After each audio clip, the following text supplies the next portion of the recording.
So let's start what is there for today.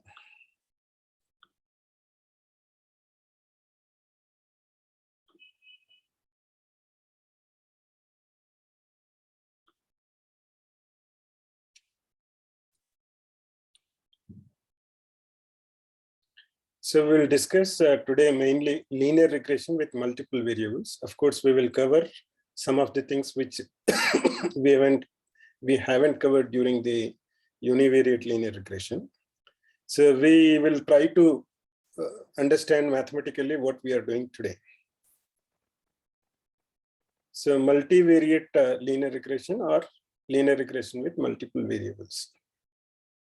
So there are multiple variables now, means there are many explanatory variables or independent variables. Based on those explanatory variables or independent variables, we will try to find a function to predict a response variable or dependent variable. So when there are many independent variables, then we need to understand how do we denote them. So notation. So whenever we write xji, the subscript I, value of feature j in the ith training example, means this I denotes in which training example this value of x, and j is the which independent variable is. So we start x0, x1, x2, x3 like that. So x1 value of, if you say that x in brackets 2, 3, then in brackets 2, that will give us training example 2 in that jth value of x or xjth value. So xi, the column vector of all the feature inputs of the ith training example. Sir, can you please share the screen, sir? Okay. I'm sorry.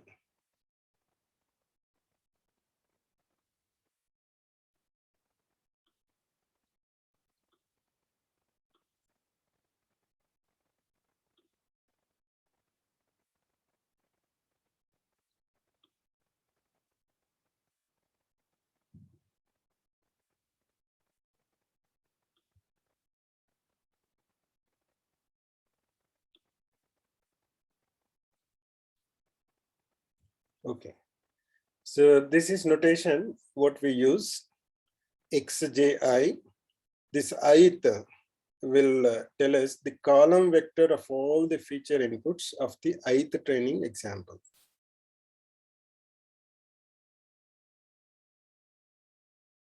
There is some mistake here, because in each training example, each column will have only one value. So xi, the column vector of all the feature inputs of the ith training example. Okay. Anyway, no problem. Actually, when we write like this, but when we consider them, each instance is a vector of having values x0, that is x1, x2, something like that. Then m, the number of training examples. So how many training examples you have, that number is denoted by n. Then n equal to xi, the number of features. So how many features you have in that. So we will see the example here. So there are how many independent variables are there in this data set? There are 3, x1, x2, x3. So then dependent variable is rainfall. Then x23, what does it mean? If you go through here, xji, value of feature j. So value of feature 2, what is feature 2 here?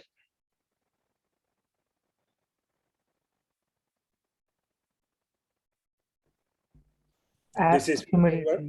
This is Humidity. Feature, yeah. So, average humidity. Yeah. So this is feature 2. So we should go to feature 2. Then what training example value it is, that is denoted by 3. So third row we need to take. Don't confuse with your array indices, right? When you actually write the program, it starts with 0, but for the understanding purpose, I'm not saying that feature 0, feature 1 like that. So here 3 means we should count 1, 2, 3. For this example purpose, when we are writing the code, then again you should understand the convention of array starts from which number, 0 or 1. So x23 equal to 26. What is x32? So 3 16. is the third feature, means we should see in this column of second training example, that is 16. So x2 is a column vector of second training example. So what is second training example here? 25 to 16. 25, 12. Average 16. So that we should convert as a column. When we are representing x2, we'll take this whole, here it looks like a row vector, but actually for the mathematics purpose, we need to denote x2, this whole row of independent variable values as a column, 25, 12, 16. So x2 means 25, 12, 16, which is represented as a column. So how many training examples are there in this data set? 6 rows. M equal to 6. How many features are there in this data set? 3 features. 3. So n equal to 3. So n and m, we should remember, m is the number of training examples, n is the number of features in the data set. So what is the multivariable form of the hypothesis function? We have seen yesterday the hypothesis function for univariate linear regression is something like theta naught plus theta 1x, that we called h theta of x. H means hypothesis. So if it is multivariable, means there are many independent variables.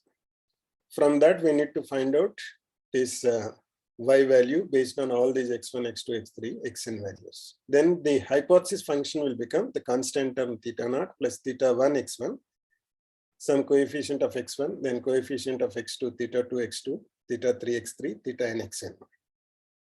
Some people will write w also to denote their weights, w1, x1, w2, x2, like that. So their coefficients, weights, all are same.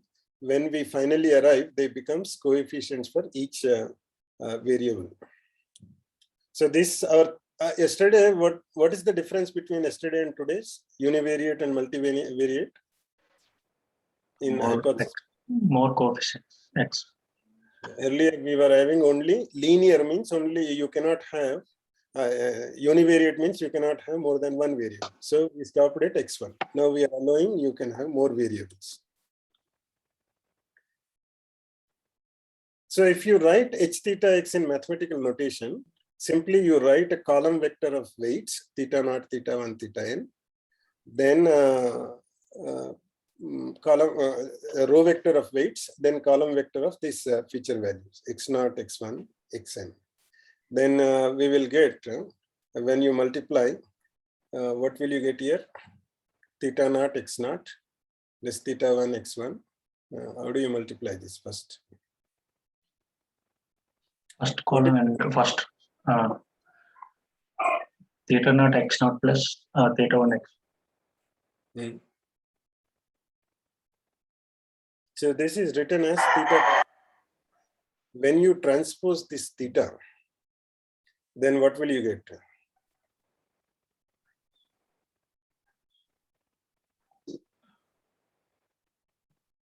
Column vector you will get, right? Both are column. Same, which is similar to x.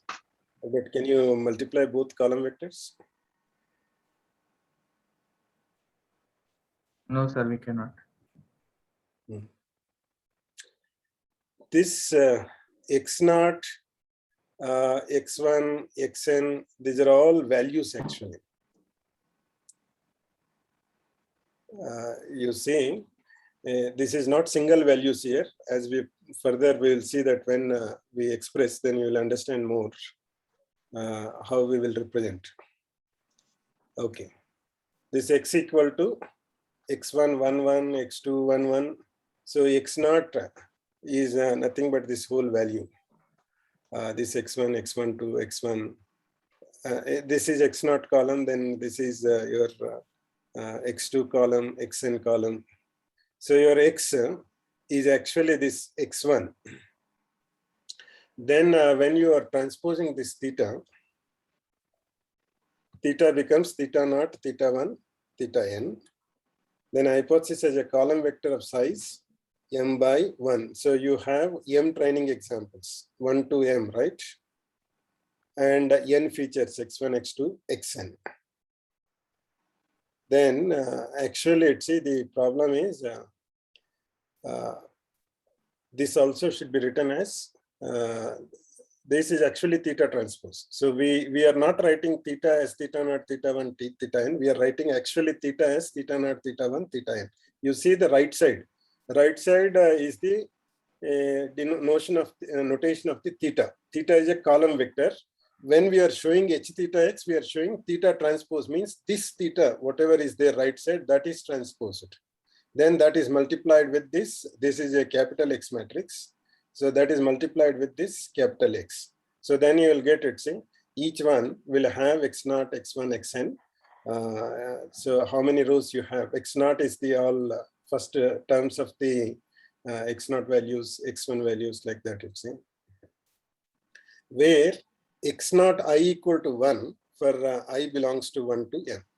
So we want to include the constant terms also. That's why we are writing one more row. We will write all as 1, 1, 1, 1, like that. So then you can, there is no x0 in this matrix, but you write x0 I, all once, one more row. Then this will become simply h theta x equal to x theta.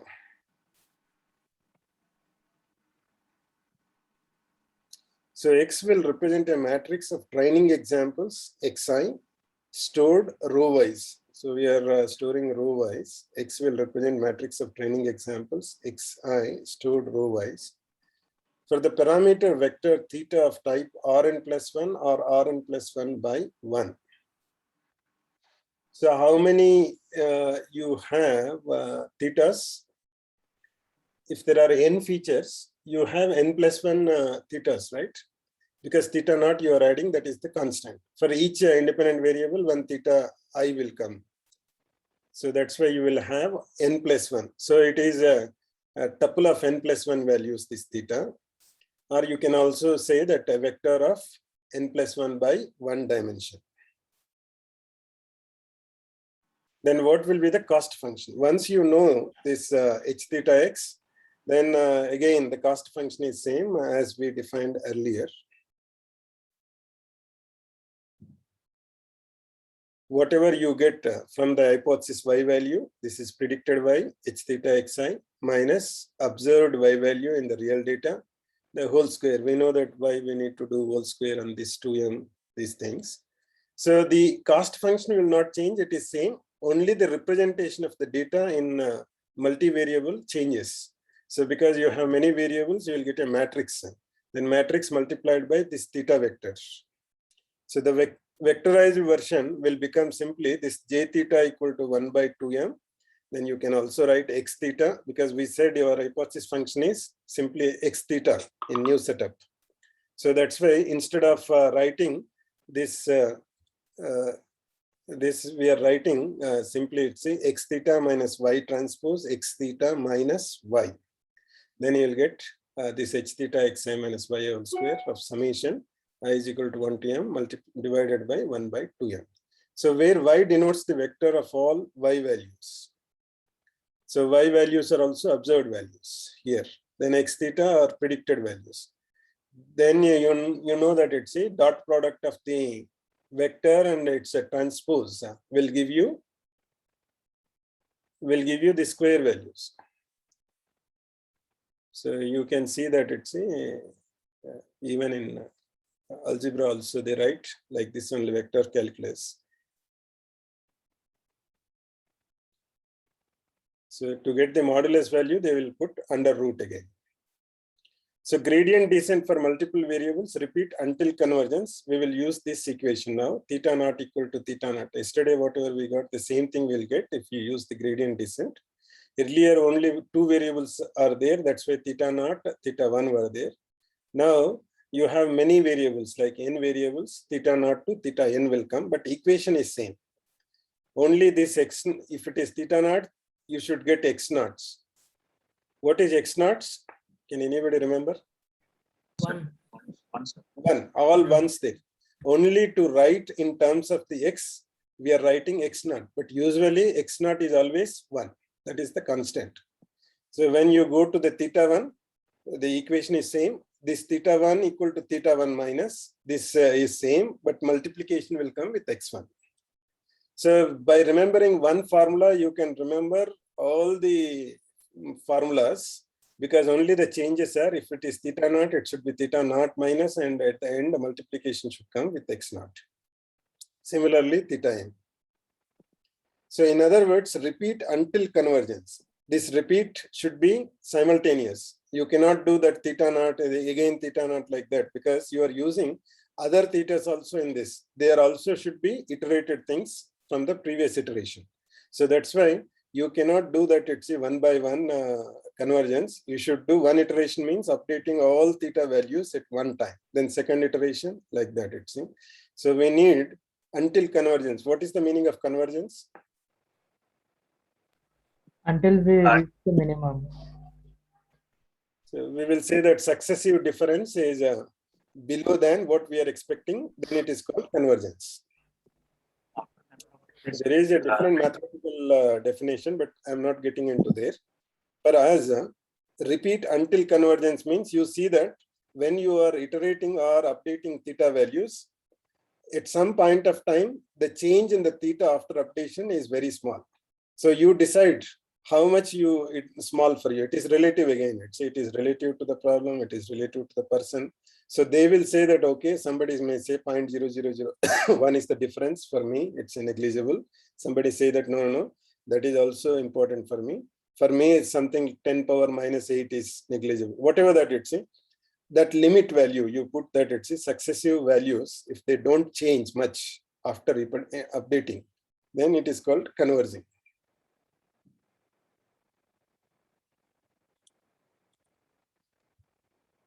Okay, so this gradient descent rule also can be written as a matrix formula. Theta equal to theta minus alpha. With one, you will get at a time computation of all theta values here. If you use the matrix multiplication, this thing. So theta equal to theta minus alpha. This is the gradient symbol, reverse triangle, whatever is there. Then j theta is your cost function. So this gradient is nothing but gradient of j theta is nothing but delta j theta by delta theta naught, delta j theta by delta theta 1, delta j theta by delta theta n. So if you use this formula, theta equal to theta minus alpha delta j theta. What is j theta function? Cost function. Cost function. So h theta x minus x whole square, right? That also has matrix notation. What is matrix notation? We wrote simply x theta, right? Capital X theta. No, not that. Capital X theta, we wrote the matrix thing.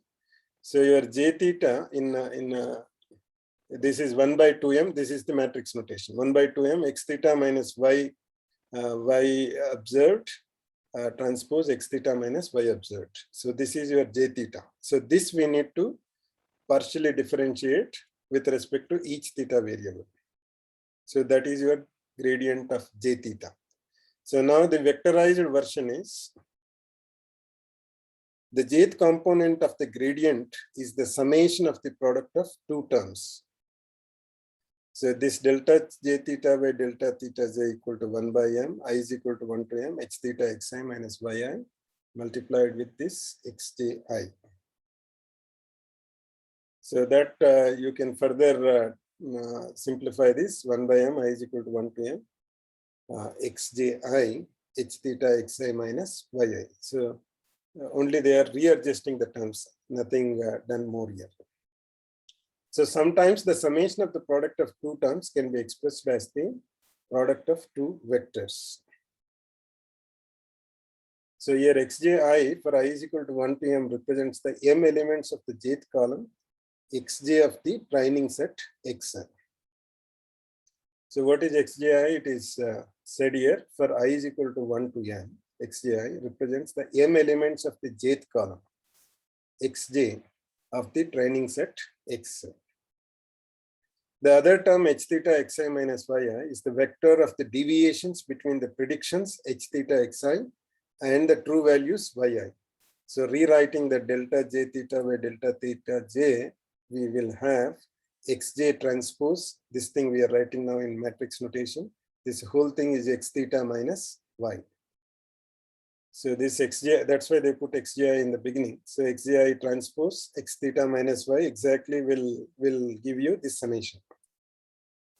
And gradient j theta equal to x transpose x theta minus y.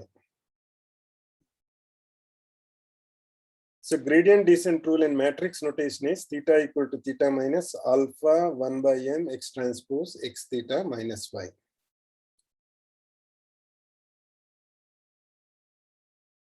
So we'll see the same example now.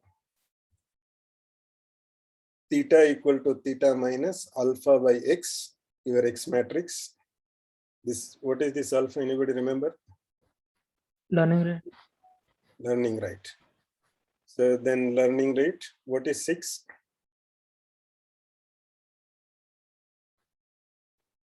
Features, number of features. No, not Like, number of sorry, number of Number. cases that we are taking. instances, right? Training example. Yes, sir. There are 6 training examples. This is m is the, see 1 by m. So 1 by m is what? This m is your number of training examples. So we are averaging the deviation for each training example, right? That's why this is alpha by 6. Alpha 1 by m. What is x transpose here?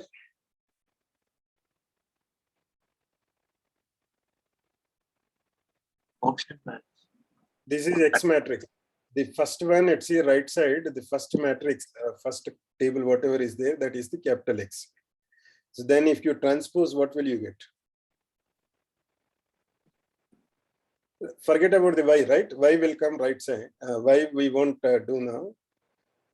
We will put that inside Y.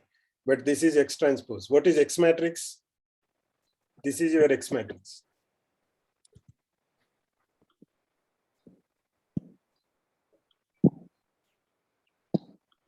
This is your X matrix, right? In this X matrix, how many values, how many features are there? 3. So 35, 20, 25. That we are transposing. So when we transpose this, this will become this row will become a column, 35, 20, 25. So y1 is coming then? X naught by Why? X naught is not included in the data matrix. That's why we need to include that X naught so that it will take care of the coefficients. Constants, constant in our prediction. Constant term in our hypothesis function. So this 111 is common. So this is also called X naught for them. So we can also write here in the data matrix X naught equal to 1111 also. But when usually when we get data, we won't write no feature values. That's why when we are implementing this, we should take care that we should add one more row that is with all ones. Then alpha 1 by m X transpose is over. Then what is there inside? Capital X. Capital X as it is, it will come. But we added one more column, right? That column is all ones to take care of the constant terms. Then theta. Theta, how many thetas we should have? 4. 4. 4, because 3 features, 3 plus 1 is 4. Minus y. What is y here? The last column, dependent column. Prediction. So then y, we are writing minus y. So this is it possible through matrix multiplication verify the dimensions?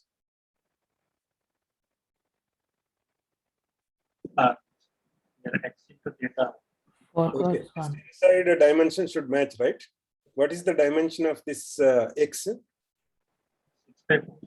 6 by 4. 4 by 6. First rows will come. Yes, sir. 6 rows. 4 6 column. rows. 4, Yeah, 6 6 by by 4. Yeah, 6 by 4 multiplied by 4 4 by by 1. 1. 4 by 1. What is the output? 6 by 1. 6 by 1. 6 by 1. So this also, here it is written in a transpose, then we should also make this as a transpose, right?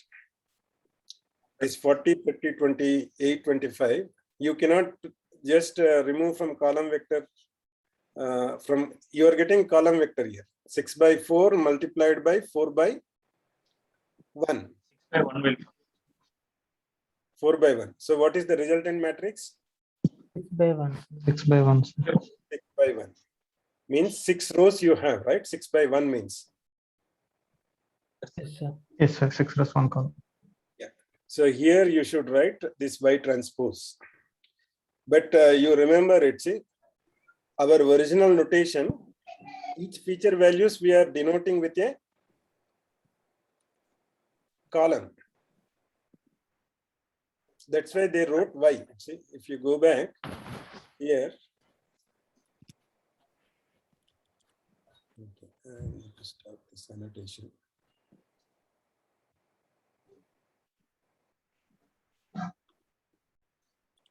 See, if you go back,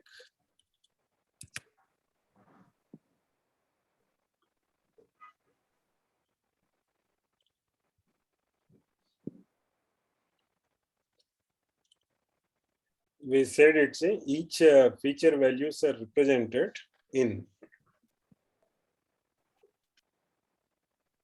as a column.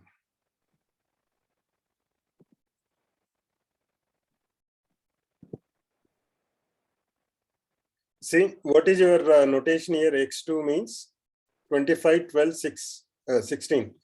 Usually when we see in the data, we see as a row. But in our notation, X means it is a column vector of that row. Okay. So that's why they are writing here also the same thing. As a column vector, we should see in the formula what we wrote here.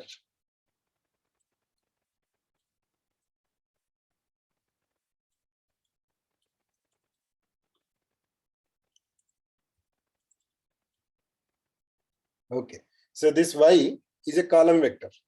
So that column vector as it is, we should write 40, 30, 28, whatever is there. Okay, so then you will get 6 by 1 matrix. Even after subtraction also you'll get, there is some mistake here. Actually, we should write transpose here. Okay, so then you'll get 6 by 1 matrix in brackets. What is this matrix? Before the brackets, what is the dimension of this matrix? 4. 4 by 6. 4 by 6 can be multiplied with 6 by 1, right? Yes, sir. Yes, sir. And what will you get? The resultant. 4 by 1. 4 by 1. So how many thetas you should get? 4. 4 thetas. So you are getting 4 theta values at a time by doing this matrix notation. Okay. So this is how we get the in multivariable setup. All theta values. If you know this matrix algebra, you can simply use these formulas, whatever you have here. So this one formula is enough. If you know the notation, thetas, and x is the matrix, data matrix, then y in the data matrix, it is dependent column, x will represent only independent columns. So you remember this formula, theta minus alpha 1 by m, x transpose x theta minus y. Then each time we need to update. Initially we will take, how do we update, how do we start initially?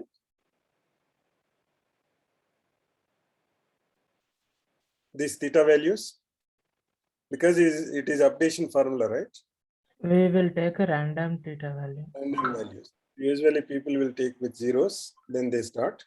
It's okay. It's whatever random values you take, finally it should converge to the theta naught, theta 1 values, real theta naught, theta 1 values. And sir, Mhm. in the equation we have written y bar no, sir. That means it is a vector form, right? Yes. So directly, even here, we'll directly get it as a vector form. There is a mistake here.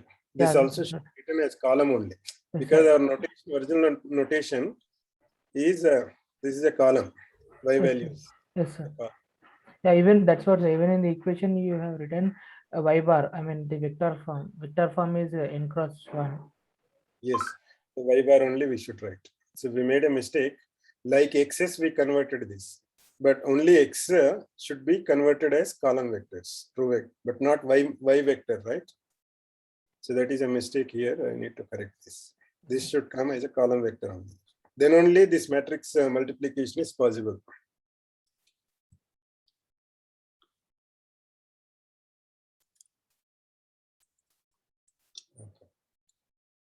So what is feature normalization? There is another step which we may need to do, normalize the features. Then we will understand what is this normalization. We can speed up gradient descent by having each of our input values in roughly the same range. What is the meaning of same range?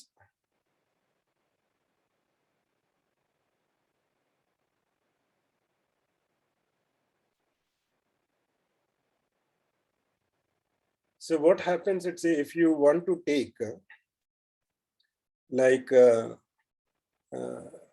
let's say maybe a body mass index you want to predict based on weight and height. Then height, if you take in meters, the values will be very low, right? 1.2, 1.3, 1.5 maximum, the meter ranges. But when you take the weight in kilograms, what will happen? It will be something like 40, 50, 60, 100 also. So the range of values, what weight and what height takes, they are different. So if you have such large differences between the ranges, then gradient descent will take more time to converge. That's why we should have a normalizing scale for all these variables. What is normalizing scale? We'll see now. This is because theta will descend quickly on small ranges and slowly on large ranges. And so will oscillate inefficiently down to the optimum when the variables are very uneven. The way to prevent this is to modify the ranges of our input variables so that they are all roughly the same ideally. So we should get them into the same range, whatever they are in original. But when we are computing this gradient descent, it won't change mathematically, you'll get still same gradient descent, but it will converge quickly if you bring them to the small ranges. So now what we can do is each variable, we can bring it between -1 to 1, whatever is, that is normalizing. Then R minus 0.5 to 0.5. The goal is to get all input variables into roughly one of these ranges, give or take a few. Okay.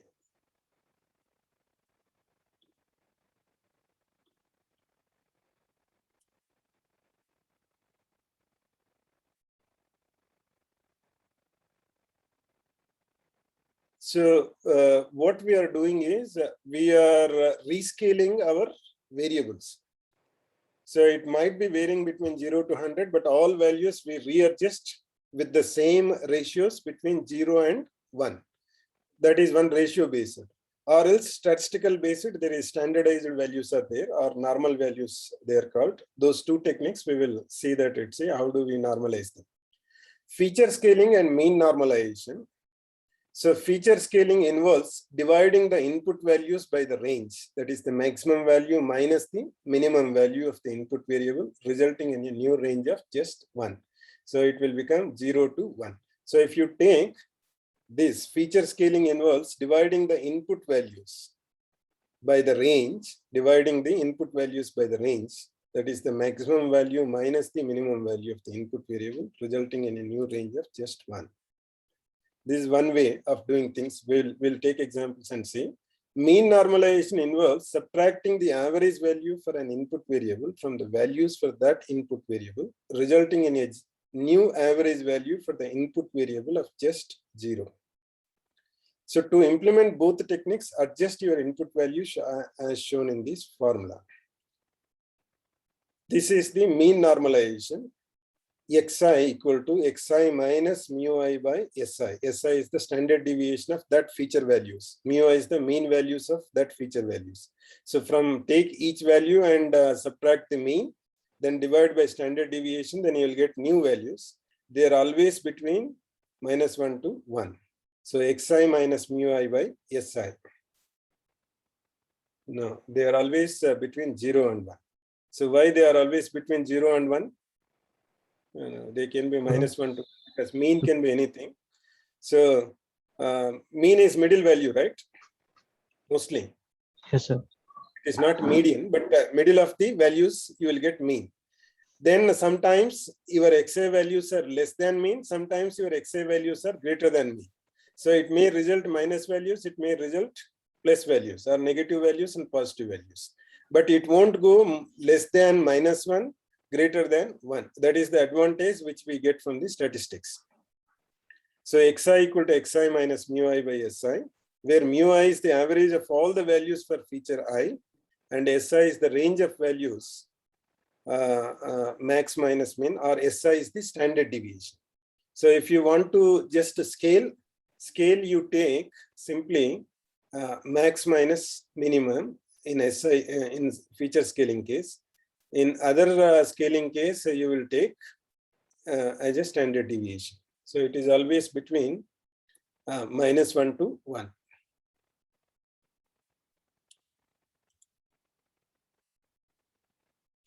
So we'll take examples and see that how do we get these normalized values.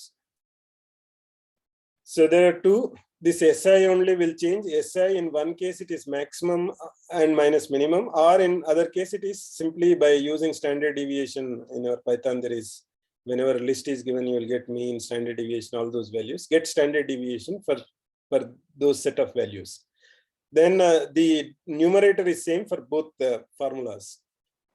Okay, where mu I is the average of all the values for features and Si is the range of values, that is max minus minimum, or Si is the standard deviation.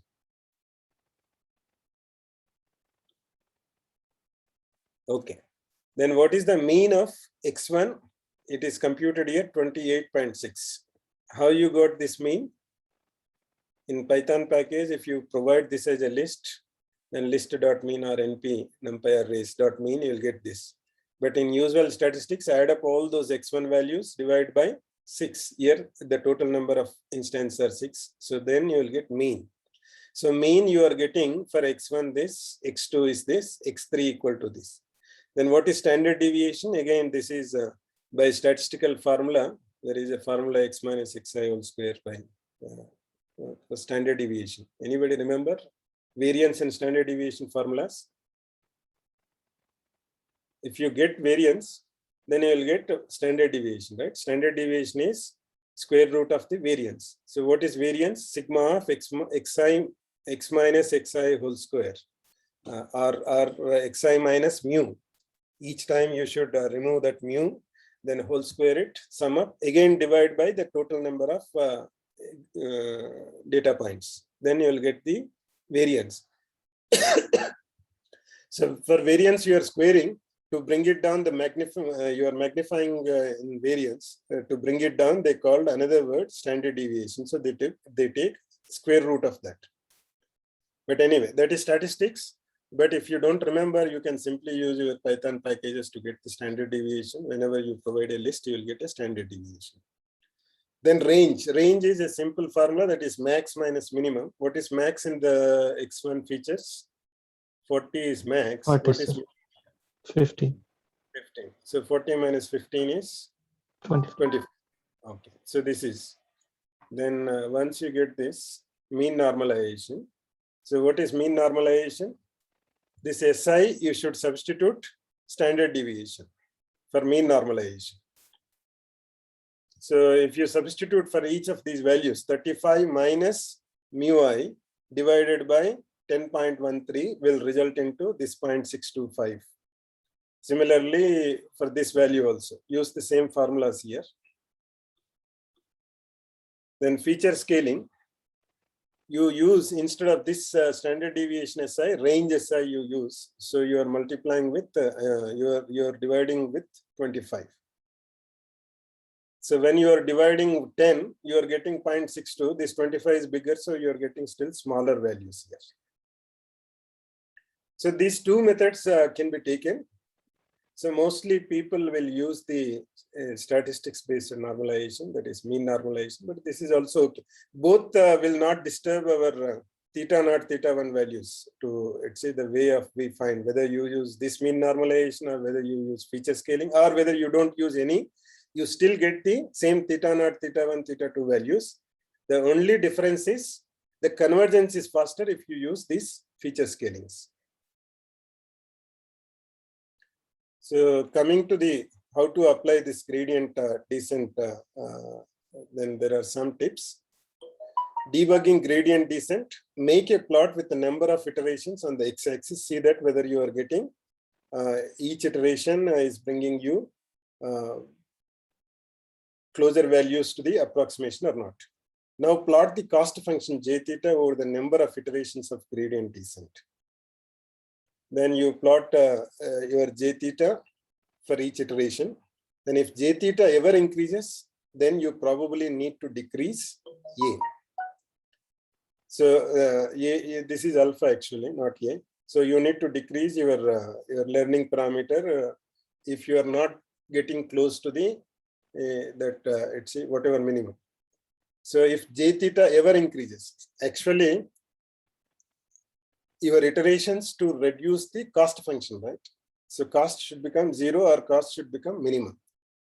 But after iterations, if your cost is increasing, you are not getting convergence because it is overshooting because of your alpha learning parameter. Yesterday we discussed that alpha, if it takes a big step, it overshoot the reaching point, then it will go other side. Again, because it is a big step, when it comes to the left side also, it will overshoot the minimum which we are trying to find out. So that's why whenever this j theta starts increasing, then we should decrease our alpha. Alpha cannot be uniform. Alpha can be very, very small value, but the problem is there with the alpha. If you take small alphas, then your convergence will become longer. You need to do more iterations. So automatic convergence test, declare convergence if j theta decreases by less than e. This is what I said. Successive values of the iterations are very close. What is very close means you say that this value, if it doesn't differ more than this, I say they are close. So less than e in one iteration, where e is some small value such as 0.001. So you can also put a limit that I don't see much difference if it doesn't have difference more than this value. That is one convergence test which you can include. However, in practice, it's difficult to choose this threshold value. So it has been proven that if learning rate alpha is sufficiently small, then j theta will decrease on every iteration. We know that it is a catch situation for us. If it is a very small value, then the algorithm will take much time. If it is high value, it overshoots. That's why you should get some idea by plotting them and see that then when it reaches to a certain point, then you decrease then alpha value. Initially, you start alpha value a little bit bigger. When you are reaching close to the approximations, then you should reduce the alpha values.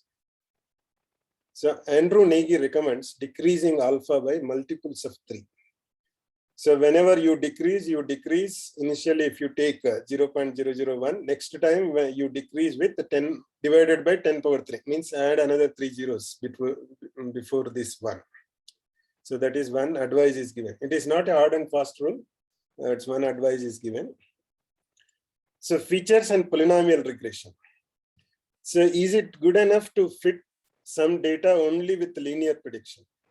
We are considering only linear values now. We are not allowing any higher powers of the independent variables. Now we looked at what problems we may face and how to overcome them. So we can improve our features and the form of our hypothesis function in a couple of different ways. we can combine multiple features into one, or we can product them, x1, x2. It's a new feature based on x1, x2, or we can take the multiples of itself, x1 square, x1 cube, like that. Polynomial regression, hypothesis function need not be linear. So we are assuming that there is a linear relationship. Nobody told us that, or we haven't verified. We just assumed it is linear. Then if it is linear, then what is the best linear approximation we found? But it may not be linear many times. Hypothesis function need not be linear, a straight line, if that does not fit the data well. So we can change the behavior or curve of our hypothesis function by making it a quadratic, cubic, or square root function, or any other form. So we can also include this product of different independent variables or product itself in our hypothesis function. So if you see here, if our hypothesis function is h theta x equal to theta 1 plus theta 1x, then we can create additional features based on x1 to get the quadratic function. Then we will also allow the degree 2 terms. Degree 2 means power is 2, whether the independent variable power itself or product of independent variables, total degree should be 2. So theta naught, only one variable is here. So with one variable, you can write second order terms only x1 square, right? When you have two, it is cubic function, you can also include the cube terms, x1 cube. So with one variable also, uni variable also, you can create more features by taking powers of those feature values. So if you include up to second order terms, it is called quadratic approximation. If you include third order terms, then it is called cubic. So in the cubic version, we have created new features x2 and x3, where x2 equal to x1 square and x3 equal to x1 cube. So what we do is simply we have only two columns in the initial data, only one column, two columns, x1 and y1. Now we will write x1 square, y, means we will increase the independent features, though they are not strictly independent, but we consider them as independent only for the mathematics purpose to apply the what we developed with this linear regression formulas. So to make it a square root function, we could do h theta x equal to theta 1 x1 plus theta 2 x1 power of. You can also take, instead of the powers, you can also take square root of that. You are creating more features from the given data set. So the only problem is now, when you are going this polynomial regression, then where to start? Whether we take quadratic function, whether we take a cubic function, or do we increase more, or square root function? You need to run etc many times and see that etc for which you get your cost function is less for that. So all those trials and errors we should make. So because of this, etc, they haven't spent more time to deduce the polynomial regression. It is not that important. They move to the support vector machines and neural networks, where inherently they get the nonlinear relationships. These are called nonlinear relationship. Whenever it is not really just a linear relationship, it is called nonlinear relationship. We'll see some examples how the data will look like in nonlinear relationships. So by including this polynomial terms, you are not changing your setup of the linear regression. You are only increasing the features from the existing features. So earlier you have only one variable, that is x1. If you want quadratic, then you will create another feature based on x1 only. Then you create another column with all x1 square values. Then you consider that x1 square as a new independent variable x2. Then it will become a multilinear regression. But actually you are taking only one variable. The normal equation is a method of finding the optimum theta without iteration. So one method is whatever we have seen, by iterating we should get the optimum theta. Then there is a mathematical procedure that is called a normal equation. In a normal equation, because we got the hypothesis function theta in terms of matrix multiplications. X transpose X whole inverse X transpose Y will give you your theta in matrix notation. You can also use the MATLAB or MATLAB things to compute this inverse of matrices, all those things. Then you can get directly theta values. By this method, all of you will get the same theta values. In iterative method, will all of you get the same values?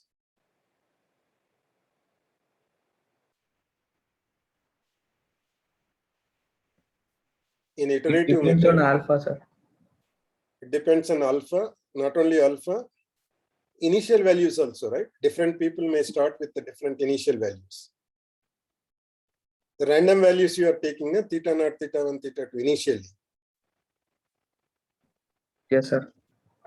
So other method, all of you may not get the same theta values. But in this is a mathematical formula. You have X matrix fixed, and you have Y matrix, Y vector is fixed. Then if you use this mathematically, if you solve, all of you should get the same. That is the advantage with the normal equations. But we'll also see what are the disadvantages with this. Then this is called whatever we did extensive study, that is called gradient descent, or you can also use this mathematical formula, normal equations. Then what will happen, what are the advantages? See, need to choose alpha in gradient descent learning parameter. In normal equations, there is no alpha here. Simply you are multiplying your matrices and getting your thetas. So no need to choose alpha. In gradient descent, you need to do many iterations. In normal equations, it is a mathematical thing, only one computation. That is no need to iterate. Then gradient descent is having complexity order of kn square. Whereas normal equations is having order of n cube. So with the complexity, which one is better?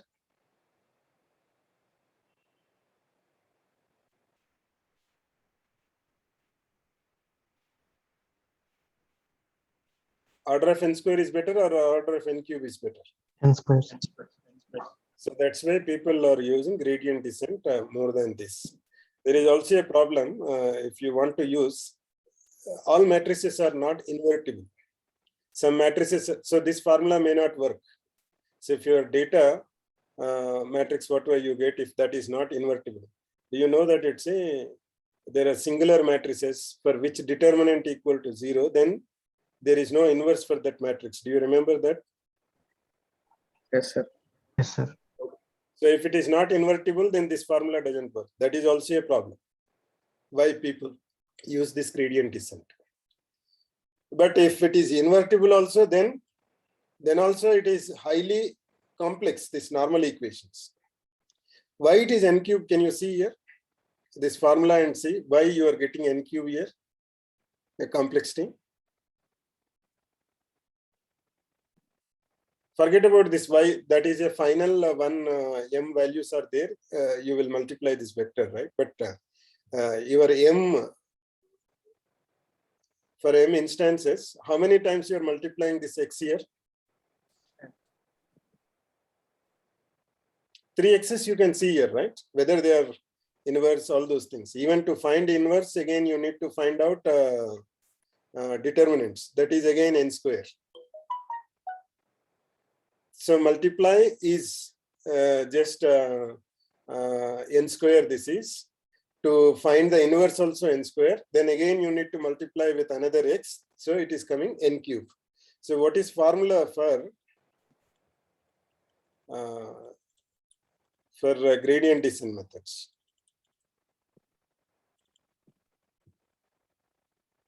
From that you can find it is n square.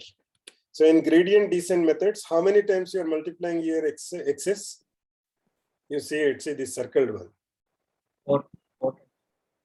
Only 2 times, right? Yes, sir. Transpose and not multiplication. Yes. So only 2 times x multiplication. X is the biggest thing, right? The whole complexity will come from x. Remaining thing is only minus whatever is there, right? So this is only 2, but here iterations will come. There is no iteration, but iterations are fixed number again. So constant times of this. It is not, you don't do that iterations infinite, right?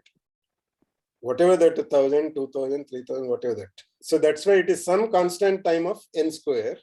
Whereas if you want to do mathematics formula, find the mathematical solution that is called normal equations, you get the more accurate answer, but it is more complex. Is it really that big complex between n square and n cube?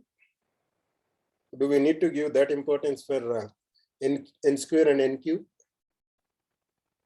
When How we do have you huge just data, when we have huge data, then that would take so much time to calculate those things. So if it is 10, then this is 10 square is 100. This becomes 10 cube, 1000. Right? So it is 10 times more than the n square. Always, if it is n equal to 10. So if n equal to bigger, then that many times bigger. So if n square take, suppose 1 minute, then n equal to 100, then n cube will take 100 minutes. So as n increases, this is that many times bigger than the n square. So that's why it is very important. So even if you can reduce one power, you are reducing that many times of less time to be computed that. So that's why people are not interested to use this, because most of the times we get used it at least, let's say, 1 million rows. In 1 million rows means 1 million times more. Even if it is a fraction of second, 1 million of that will become a considerable amount of time. So this gradient descent works well when n is large. And normal equations works well if when n is small, because this complexity doesn't matter when n is small, but when n is more, then it becomes very slow.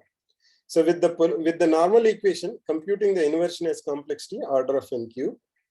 So if you have a very large number of features, then normal equations will be slow. In practice, when n exceeds 10,000, it might be a good time to go from a normal solution to an iterative process.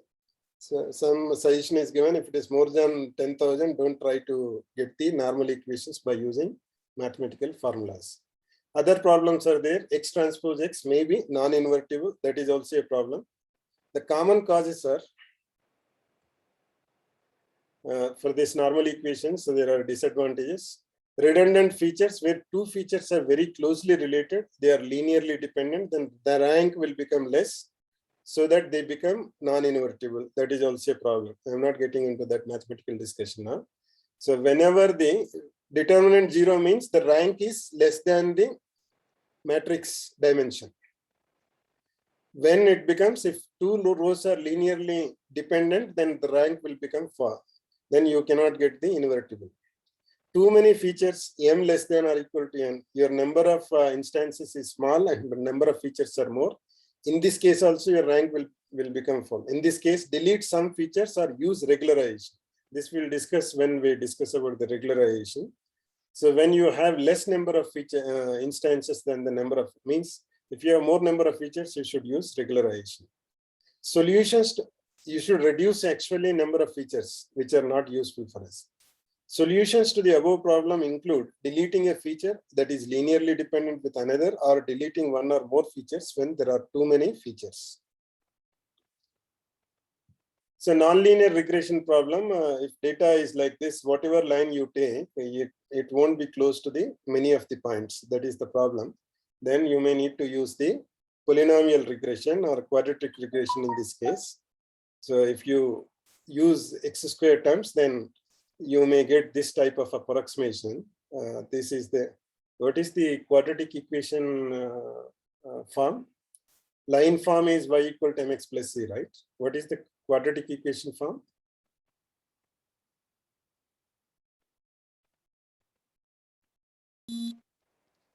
X square Y plus equal B to, plus C.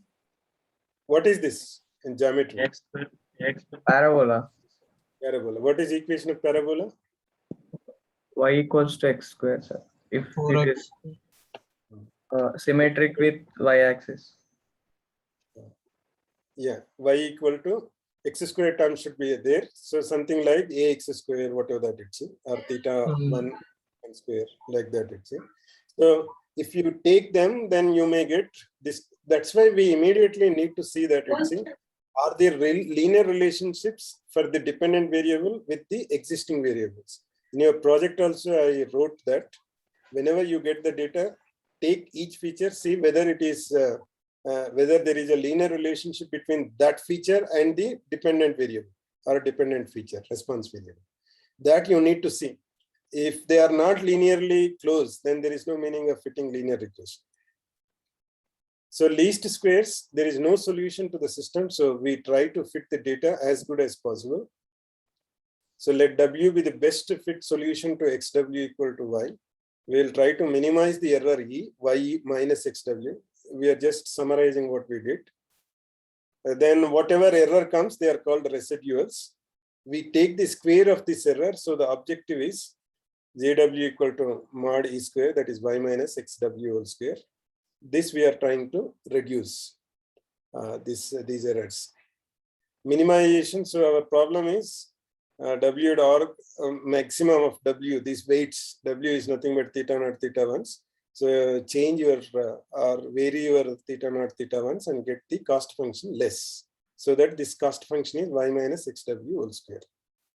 So if you expand this, let's expand JW, then we will get this. The solution is simply Y equal to X transpose X inverse X transpose Y, which we have shown just now for normal equations. So you may not get inverse. So you will define something like pseudo inverse. So if inverse doesn't exist, so where X plus equal to X transpose X inverse X transpose is the pseudo inverse of X. So for a convex function, any local minimum is also a global minimum. This linear regression hypothesis function is a convex function. You know what is convex and concave?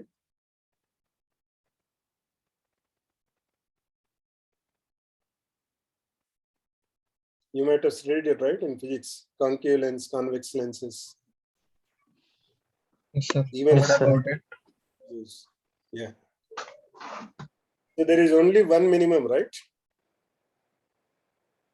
In convex, because it is something like a bowl type when you see. So for a convex function, any local minimum is also a global minimum. So if it is not that convex type, if it is a concave, means it has its different curvatures, then you will get into the problem. You may land somewhere in the local minimum and you may not come out from there because there is no way of come out because your tangent always go to that local minimum. But fortunately for linear regression, the hypothesis function is a convex function. That's why we will not have this local minima problem. This useful property allows gradient descent to efficiently find the globally optimal model parameters for a given loss function. While gradient descent will converge to a local minimum for non-convex loss functions, these local minima are not guaranteed to be globally optimal. So this is what the multilinear regression. I'll summarize that. We start with the univariate linear regression with only one variable, but we need to fix two values, theta naught, theta 1, which will give less cost once we compute predicted values based on that function. So when we have more independent variables, which will determine the dependent variable, then we should take the hypothesis function which suits for that. If it is a linear, we simply use only first order terms and some weights like theta equal y equal to theta naught plus theta 1 x1 plus theta 2 x2 plus theta 3 x3 like that. Then hypothesis function what we derived for univariate linear regression here also holds, but it converted into a matrix form. The same iterative equations we can use to approximate theta values. So once you get equation, you can see it is similar as we got the univariate linear regression. But only thing is in univariate linear regression, we got theta I, where only I equal to 0 to 1. Now 0 to n, n is the number of features. We also discussed one more method that is called normal equations, which is a mathematical formula. but it is more complex. That's why people will not prefer normal equations method. Not only complex, it has also problem of not invertible matrices. Though they find pseudo inverses, but still it is a more complex to compute them. Though it looks like very easy, or one computation is enough, just multiplying those matrices, but inside the complexity will be very high. And whenever the data is not linear, we may try to see taking some nonlinear terms like quadratic terms or cubic terms. Can we get a better approximation by using those hypothesis function? To extend nonlinear terms, we are actually we still statistically presume that all variables are independent, though they are independent, but we are, for the purpose of doing this, we consider them as independent. So we will simply create new features, nonlinear features from the existing features. So if x is there, then we'll take x square, if it is a polynomial term or quadratic term. If you want cubic term, then also add x square, x cube. So if you want more, then you can also take more. As you add more, then you'll get more complex term. You can also take in multivariable regression product of two different variables also, or three variables also. If you have three variables, x1, x2, x3, third order term may become x1 cube, x2 cube, x1, x2 square, x1 square, x2, similarly x1, x3 cube, like that, or x1, x2, x3 is also a third order term. So those terms you can use. But of course, we will not do much polynomial regression, because we have more good methods than polynomial regression, where we can generally get the nonlinear nature by applying some support vector machines. That is the first step. Or we can also use neural networks with different layers, those things. So we will not spend much time on fitting polynomial regressions. Because again, as I told you, there is no clear-cut idea that whether it is enough to use only second order terms or third order terms. So those where to stop, second order, third order, like that. Instead of that, we have better methods which we will pursue in future.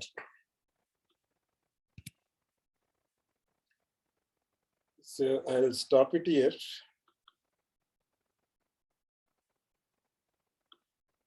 Any questions regarding today's thing?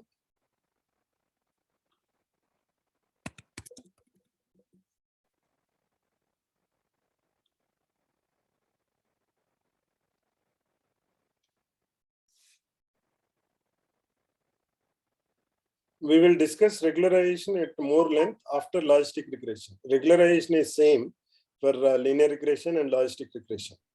As I told you yesterday, only the cost function will change when we get into the logistic regression. That is also almost similar to the linear regression.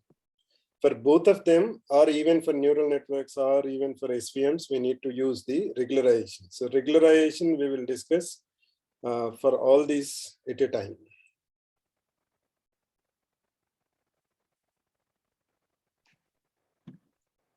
So if there are no questions, people, let's say, they can leave. Remaining people can stay. If they have doubts, I'll be here another 10 minutes to clear those doubts.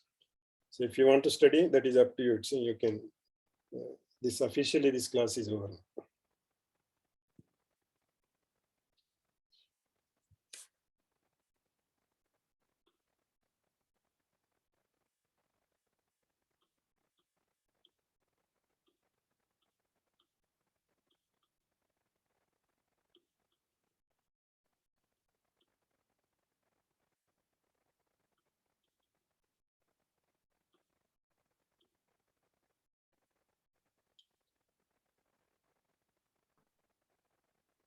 Sir, Yes.